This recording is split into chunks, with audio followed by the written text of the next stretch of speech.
On en vient à la visite des ministres de l'enseignement supérieur dans les sites des universités, sites de l'enseignement supérieur, venus pour assister au premier salon de l'étudiant africain. Le ministre sénégalais de l'enseignement supérieur, professeur Mori Tiounian, a tenu à visiter quelques sites de l'enseignement supérieur au Tchad, accompagné de son collègue tchadien de l'enseignement supérieur, professeur Makaya Sana Taïsso. Les deux personnalités ont visité le campus de Toukra, le siège de l'ONEX et celui du Centre national de recherche pour le développement. Un incident survenu à Toukra a entaché cependant cette visite. Regardez. Tout a commencé par l'université de N'Djamena au campus de Toukra. Une visite sur fond de mouvement d'humeur des étudiants. Le ministre a fait visiter à son hôte du jour le restaurant universitaire, un restaurant d'une capacité de 500 places assises. Malgré la situation tendue déjà perceptible, les deux personnalités ont tout de même tenu à suivre la visite guidée et échanger avec les responsables de la faculté des lettres et sciences humaines. Mais la situation n'étant pas revenue à la normale, les deux personnalités n'ont pu poursuivre la visite du reste du campus. Brusquement, les deux personnalités et les journalistes qui les accompagnent furent pris à partie. L'incident allait être fatal n'eût été l'intervention des forces de l'ordre. Connaissant bien le milieu estudiantin, le professeur Meri Tiounian, qui ne se dit pas surpris par l'incident, les appelle à collaborer pour la réussite de la réforme enclenchée au Tchad.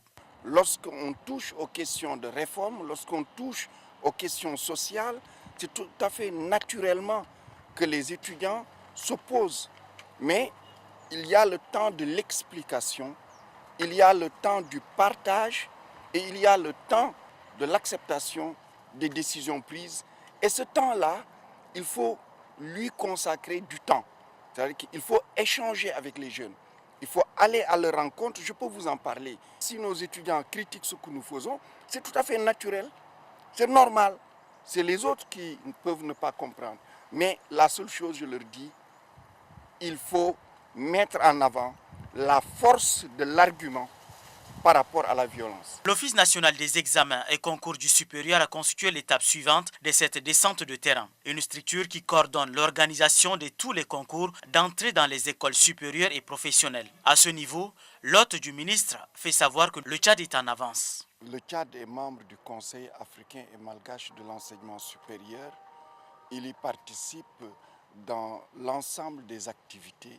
Le Tchad, comme le Sénégal, comme la Côte d'Ivoire, comme le Togo et beaucoup d'autres pays font partie de cet espace intégré qu'est l'enseignement supérieur du CAMES. Je suis très passionné de paléontologie et d'histoire et j'ai observé tout ce qu'on nous a montré sur ces échantillons du passé. Et surtout, ce qui m'a séduit, c'est cet espace de conférence et ce data center qui est implanté et qui va permettre dans un bref délai l'interconnexion de toutes les universités tchadiennes et aussi évidemment leur ouverture sur le monde. L'autre aspect, c'est l'Office national des examens concours du supérieur qui est aussi un exemple de réforme. La dernière étape a été le Centre national de recherche pour le développement. Ici, comme partout ailleurs où les deux personnalités sont passées, ils se sont entretenus avec les responsables de l'institution. Cette visite leur a permis de découvrir la salle de paléontologie. Le ministre Makaya Sana Taïsso, tout en s'excusant auprès de son hôte pour l'incident survenu, s'est dit ouvert au dialogue. Le Sénégal et le Tchad ont en commun un certain nombre de structures. Donc je suis très content de sa visite. Il y a un hic simplement que je voudrais noter et que vous avez posé, c'est l'incident qui a eu lieu ce matin à Toukra. Fort heureusement, mon collègue du Sénégal est aussi enseignant-chercheur et donc cette ambiance, il la connaît, quand bien même elle est déplorable puisqu'on aurait bien souhaité que l'université soit un lieu d'échange d'idées plutôt qu'un lieu de violence comme ils l'ont manifesté ce matin en caillassant nos véhicules. Donc je voudrais le déplorer et vraiment appeler les étudiants à la retenue, puisque ce n'est pas dans la violence qu'on peut revendiquer quelque chose. Le Sénégal et le Tchad sont tous deux membres de plusieurs institutions d'enseignement supérieur. Cette visite a été une occasion pour mettre en relief les potentialités du pays devant lui permettre d'explorer d'autres domaines auxquels cette coopération pourrait s'étendre.